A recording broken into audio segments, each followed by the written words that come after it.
Სადაც აი ეს პირველადი ქაოსი დასრულდება და USAID-ს რა თქმა უნდა შეიძლება სხვა სახელით და სხვა სტატუსით, მაგრამ დაბრუნდება დაუბრუნდება თავის საქმიანობას და ამერიკა ისევ დაუბრუნდება დემოკრატიის, ადამიანის უფლებების და აქტიური ადამიანების დაცვისთვის ანუ აქედან ჩანს ერთი რამ, რომ ამერიკა აღარ არის ამ საქმიანობაში თვითონ დემოკრატია სტაჟიანმა აგენტმა აქამდე იყო და სახელს გადაირქმევენო მეერეო სახელს გადაირქმევენო და სახელს რატო გადაირქმევენ თუ კარგია რა USAP პლუსი ახლა უკვე მეთოდის გემო USAID პლუსი ხო თუ აქამდე შენთვის ამერიკა იყო დემოკრატია ანუ ეხლა რის გამო აღარ არის ამერიკა დემოკრატია ხვდები იმიტომ რომ არა იმიტომ რომ კი ხულოდ მაგითო იმიტომ რომ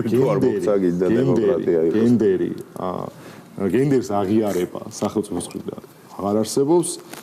სქესი დადგინდა რომ არის 2 და USAID გაჩერდა კიდე მაგარ შეკითხვა და ამის გამო ამერიკაში აღარ არის ეს ყველაფერი რომ შეცვლილი იყო და USAID-ს რომ გაეგზელებინა ფულის გადახდა ხო იმიტომ რომ ეხლა სხვა რამეს მიაწევთ იმიტომ რომ არ მიაწევდნენ კი და იქნებოდა თავარი არის ფულის არ მიცემა ხალხო მაგია თავარი თორე დანარჩენი რა პრობლემაა მაგრამ ტაივანიდან ხო აიღებს ისე ტაივანიდან ხო აიღებს აი ტაივანიდან თუ თვითონ ტაივანის USAID-დან აი ეგ არის ძალიან საინტერესო რა მოდი აი ანანასლიშვილი ძალიან საინტერესო